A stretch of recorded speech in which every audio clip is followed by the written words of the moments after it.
Ola a todos, estaba aquí mirando as fotos destes gaiteiros porque nesta viaxe que estamos facendo pola música tradicional da zona dos Ancares non podíamos deixar de falar dos gaiteiros, porque da montaña luguesa saliron nomes importantísimos, nomes históricos do mundo da gaita. Falamos de gaiteiros míticos como o gaiteiro de Andeu, músicos popularísimos como o gaiteiro do Pozo, e ata aquí había un gaiteiro de Soutelo, non de Soutelo de Montes, senón de Soutelo de Trabadelos, xa na zona leonesa. Estes músicos xa non están, pero sí que hai outros grandes nombres como José Marentes, José Gregorio ou Eduardo González. Con el estaremos no programa de hoxe, falaremos de música, dos gaiteiros, das festas, das polavilas, de como era a vida dos Ancares de antes e da de agora, porque non é que cambiara moitísimo, pero algo sí que cambiou o conto. Así que a festa está montada, se temos gaiteiro e temos música de gaita, só falta que vos poñades a bailar. Benvidos todos.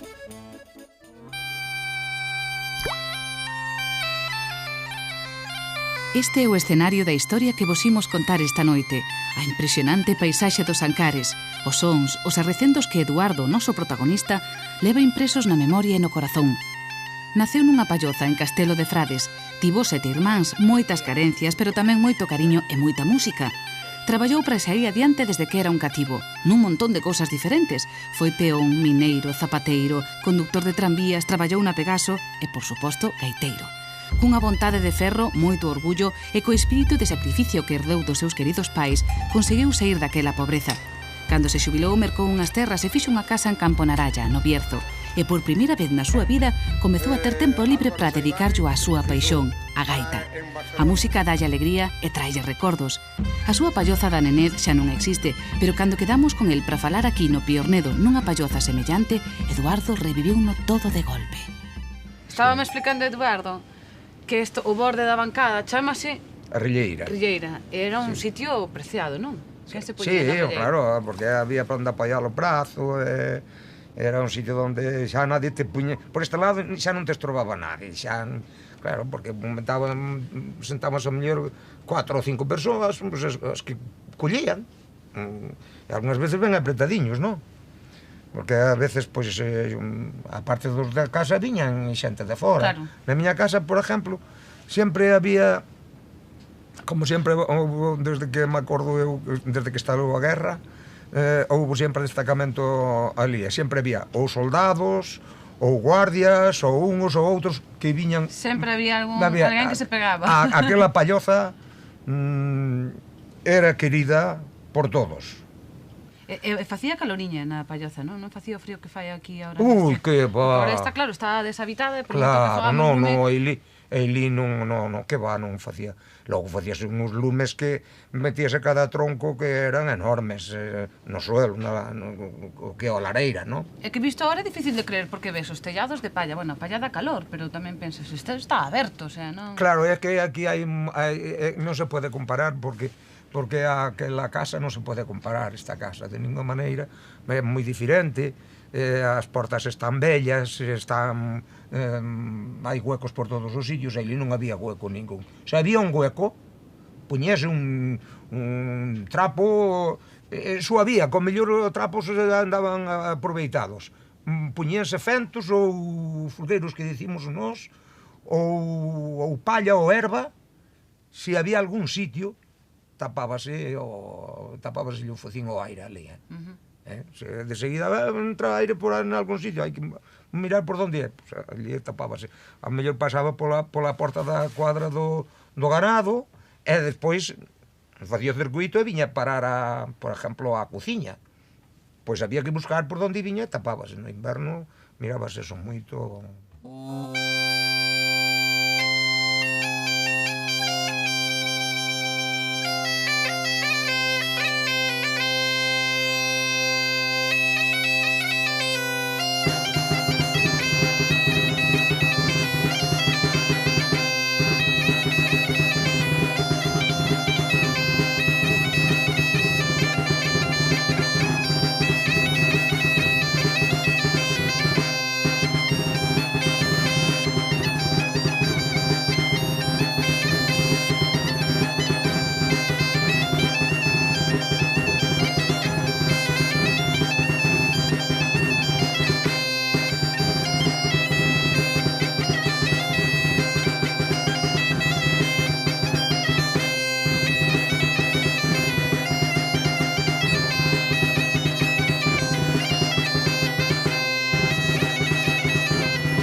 castañas, patacas e pan, castañas, patacas e pan. Touciño e non moito, porque non... Había que vender os porcos para sacar cartos, para vestirse, para pagar as contribucións, e eso non podía fallar. A contribución non podía fallar, senón quitabanche un pouco que tiñas.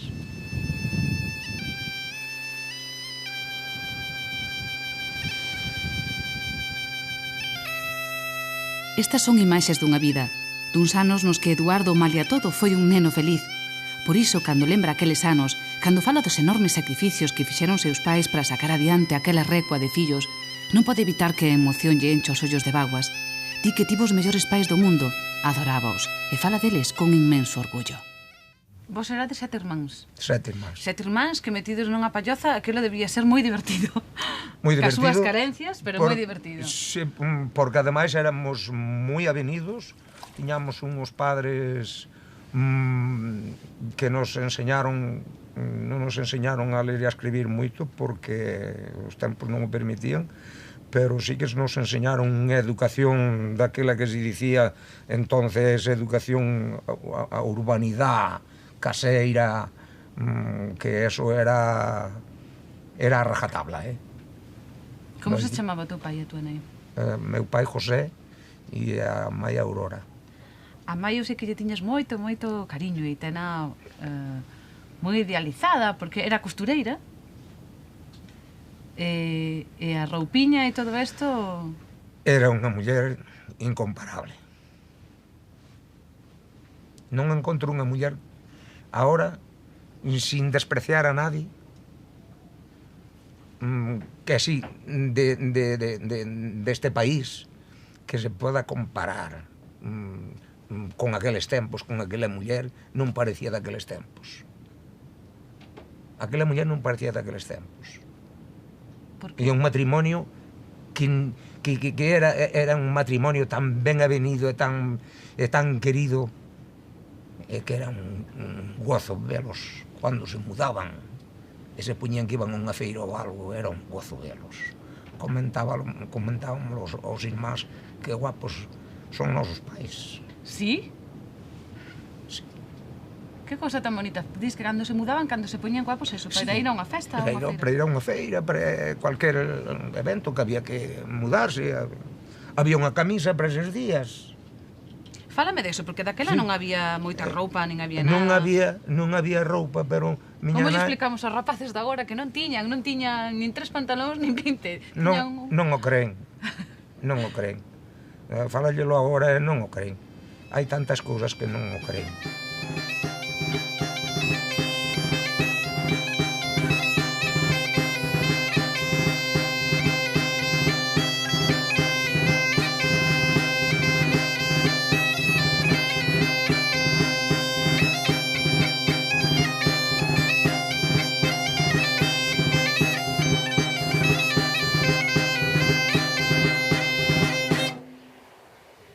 En Castelo de Frades vivíase como en todas as aldeas dos Ancares, de Cervantes, con moita penuria, con moito sacrificio, con moita esclavitud.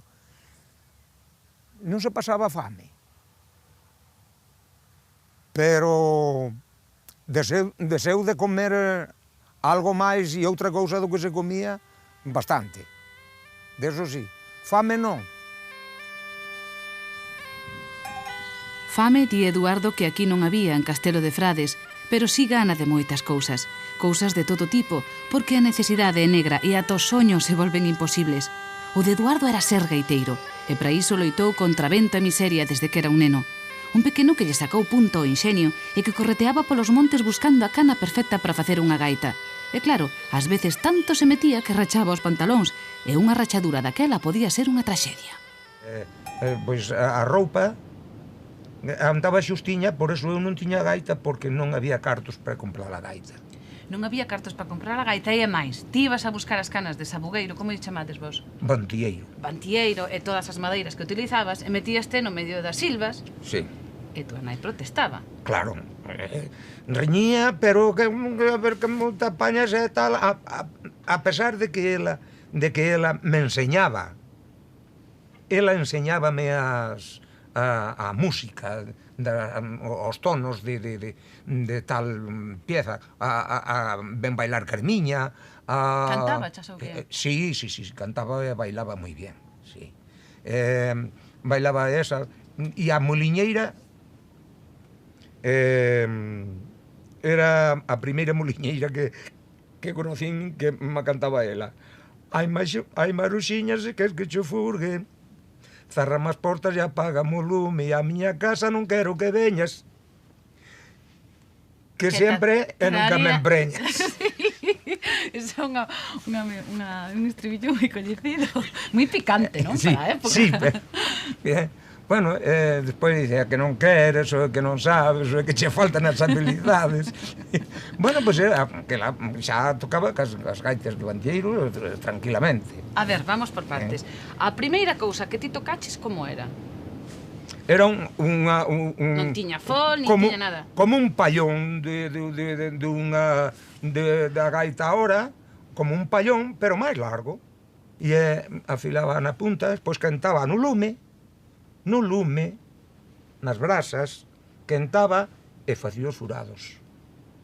Marcabos, máis ou menos, poñía os dedos, e coubera unha separación, que non se me amontonaran os dedos, coubera unha separación, tal, que me collesen ben os dedos, porque ao manexalos non se me atrabancaran uns encima dos outros, e despois furabos.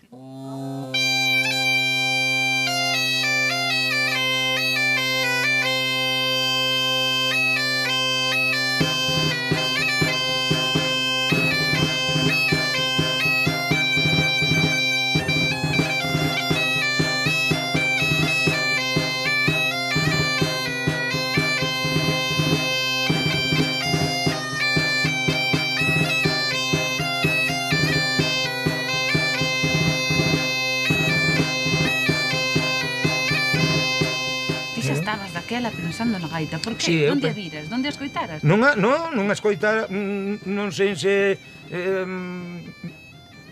daquela ainda eu non vira gaitas. Con 8 ou 9 anos non viras gaitas? Non, sentiras así algo lejos, pero a acercarme a elas non. Como había guardias, facían festa a eles cando eles querían. Mandaban vir un gaiteiro dos que había pola zona, que eles querían, tiña que vir. Que remedio? Sí, había un que era mal gaiteiro, non era moi bon gaiteiro, pero era de Noceda, chamábanlle Delmiro, e cansábase de vir, el non viña de gana, tocarlle aos guardias, pois pegoulle unha puñalada ao fol. O fol era de piel, pegoulle unha pinchada que non fose moito, pero despois volvelo a arreglar. Así que Delmiro fixolle un furado ao fol para non vir a tocarlle aos guardias. Está o fol podrido. Entón ti dicíasme que gaitas non viras moitos porque os gardas non che deixaban a acercarte.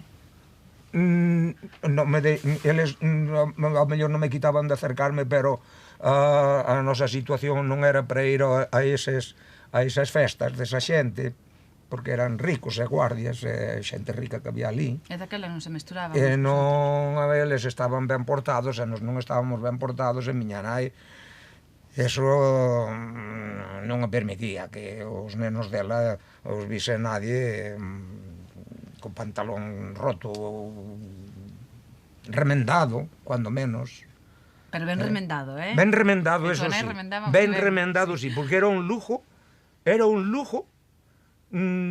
bela roupa remendada da casa do Pico de Abaixo. Miña nai tuvo que ir 2 veces a Barcelona ganar cartos pre-comprar as parcelas das cuñadas. E foi tua nai? E foi miña nai. Cando tiña fillos iba a facer de ama de cría. De min foi a segunda vez. Cando me tuvo a min, cando eu tiña 10 meses, tuve que quedarme con a irmá maior que a min, tuve que quedar con ela era... E había unha tía que vos cuidaba, que tamén nos cuidaba, e a miña irmá maior, era que facía de niñera. E mentras tu nai iba de ama de cría e a ela iba de Barcelona. ama de cría a criar o fillo a un rico para ganar cartos, prepagar a unha lexítima que, por exemplo, compraran dunha cuñada. Eduardo, que eu oigo que me... Non sei, que se me pon un pouco a fel de galiña, porque parece que estamos falando de... E tampouco hai tantísimos anos desto. Tamén se me foi a min, e eu tiño o corazón máis blando con mantequilla de Soria, pero... A mantequilla de Soria é blanda. Pero, bueno, a vida é así. Foi así.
Mira, falemos da gaita, que iso anímate máis. Ti que sempre quixetes ser gaiteiro. Eu sempre quixen ser gaiteiro. Desde neno, non vira gaitas, non vira ningún e xa facía as Sí, súas sí, gaitiñas e todo. Pero un día ti quixetes ter unha gaita de verdade. Antes falábamos, as túas primeiras gaitiñas eran de 8 ou 9 anos, pero cando tiñas 10 ou 11, decidiches que ti tiñas que ter unha gaita de verdade.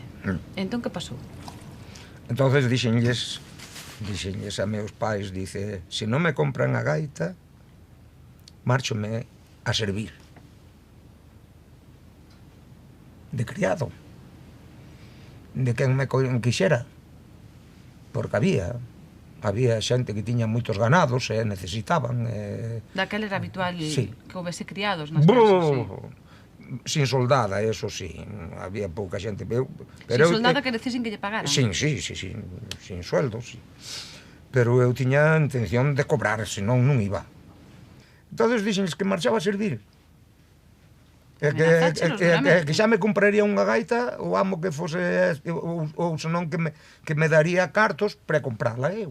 E eles puxeron unha cara. E entonces eles, pois se conoce que se aconsellaban moito pola noite, meus pais aconsellábanse moito, falaban moito, de noite falaban moito, botaban moitas cuentas.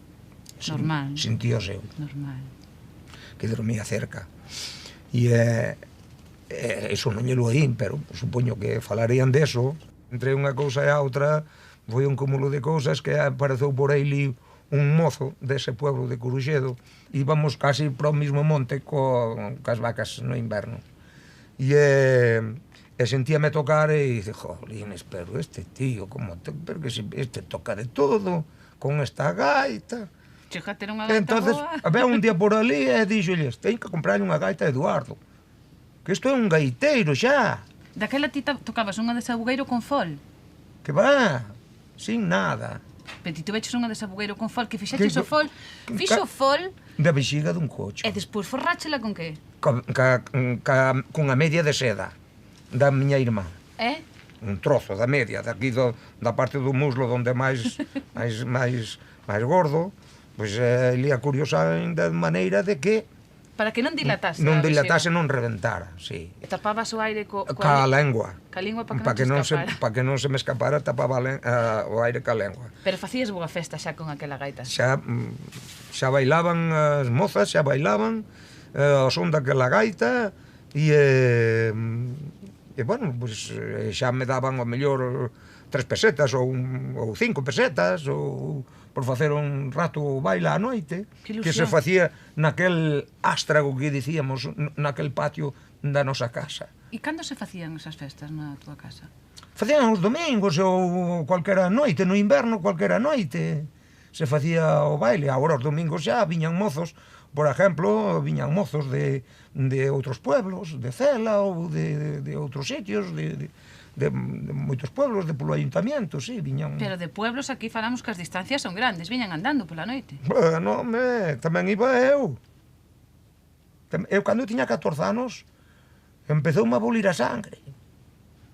Empezoume a bolir a sangre non só da gaita.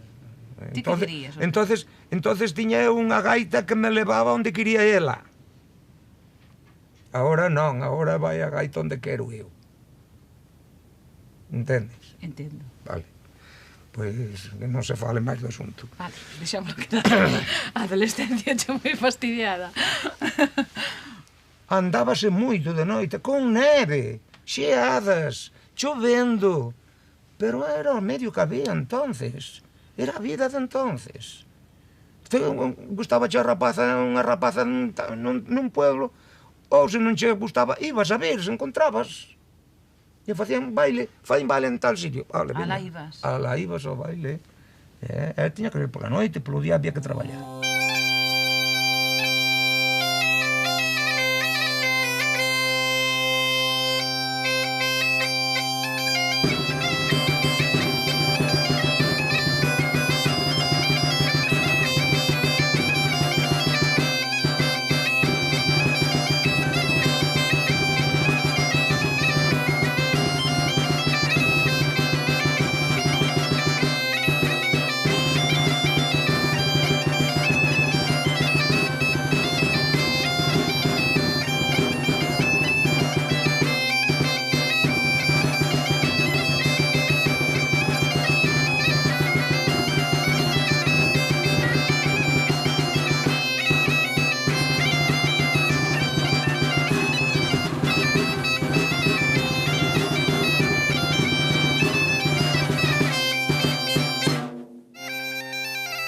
Eduardo por fin tivo a súa ansiada gaita, unha das de verdade.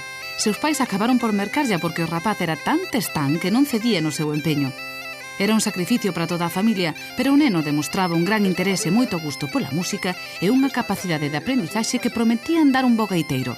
Ata aquel momento Eduardo aprendera a tocar el soiño, pero agora ia necesitar algo de axuda, así que buscou un mestre.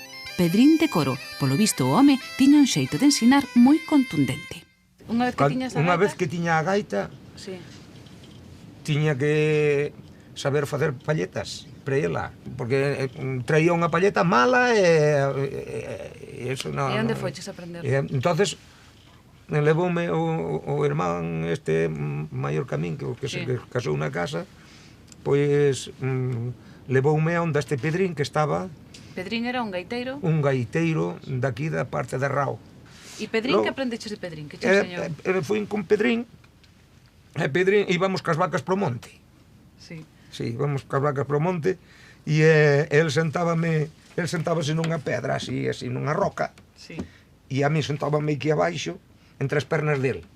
E puñemos a copa do punteiro aquí no chao da cabeza. Puñeme aquí, e puñase a tocar. Para que me sacaba os miolos. E para que facías? Porque tocaba, berraba aquela gaita, porque as palletas eran de asta, eran de hueso, de asta. Eran as duras. E eso piaba que nin o demo. E para que se poñía aí? El non era profesor, el pareceulle que así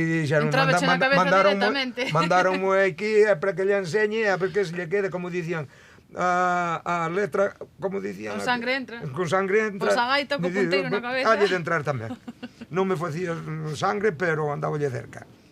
Aprender con el non, porque eu xa sabía tocar. Sí. O meu estilo foi o que... Pero quedaronme rasgos del, que rasgos? Os floreos e eso, tocar agudos, e deso, ele sacaba uns agudos sempre...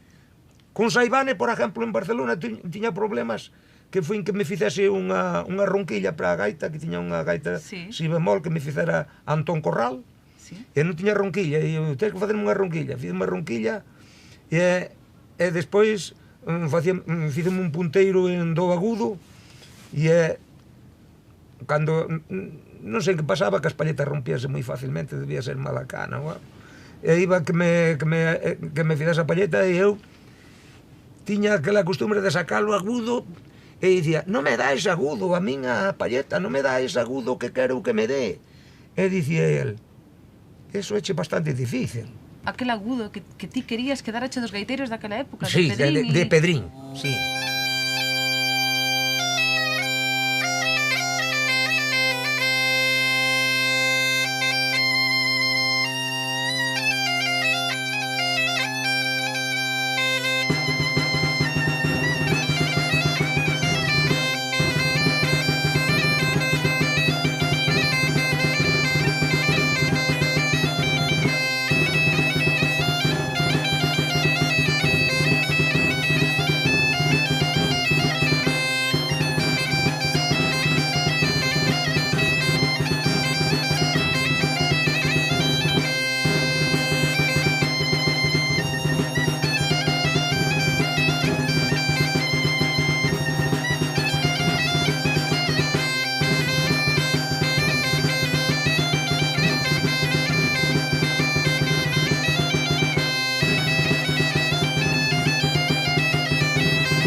Eu non quería ir á mile polo motivo de que 3 irmáns foran á mile delante de min. Un era do 41, pasou 7 anos na mile.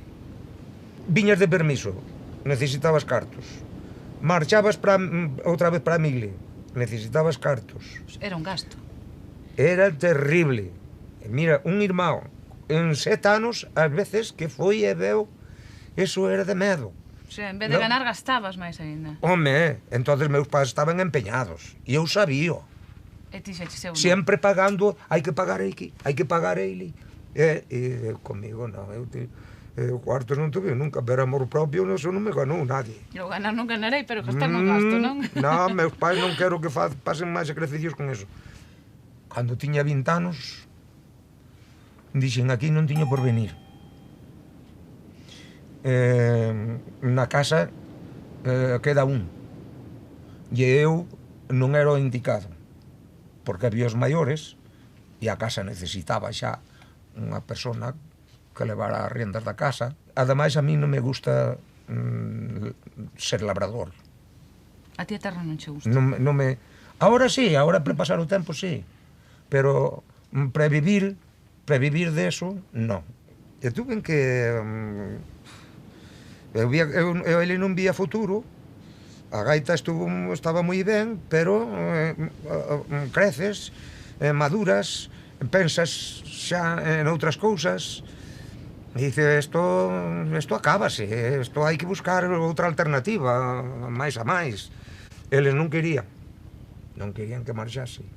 Como era aquilo? O día que marchei, meu pai meteuse na cama, marchei xa era de noite, e aproveitei ese día porque había medio de marchar no camión. Entonces meu pai meteuse na cama para non despedirme e cerrouse, sabes?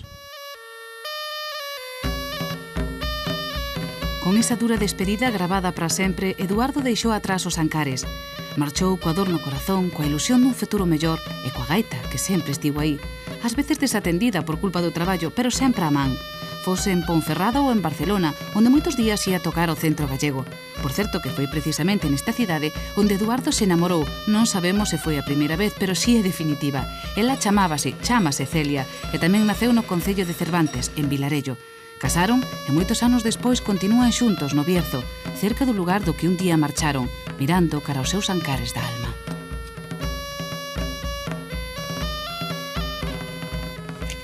Pasaron moitos anos. Non me tocou a lotería, nin a quiniela, pero eu fuin sempre, e aínda tiño esa condición, de que non se me meten na cabeza cousas imposibles. Pero aquilo que vexo que eu con sacrificio o podo conseguir, son como aquel río que marcha lentiño por un llano, que non se ve que corra a auga, pero para atrás non volve.